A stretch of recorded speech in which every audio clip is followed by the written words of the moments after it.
Okay, in this video we're going to look at the idea of proportion. It says there are 9 boys and 18 girls in a class of 27 students. What proportion of these are girls?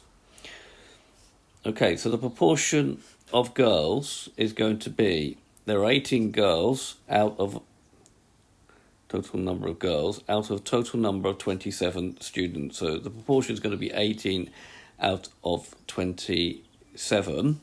Now the normal idea is to actually cancel that down. So as 9 goes into 18 twice and into 27 3 times, we would say that the proportion is 2/3. And if you note, if we did 2/3 of the total amount, we would get back to 18 girls.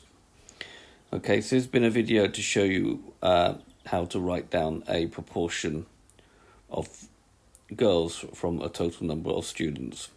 I hope you've understood, and I thank you very much for watching.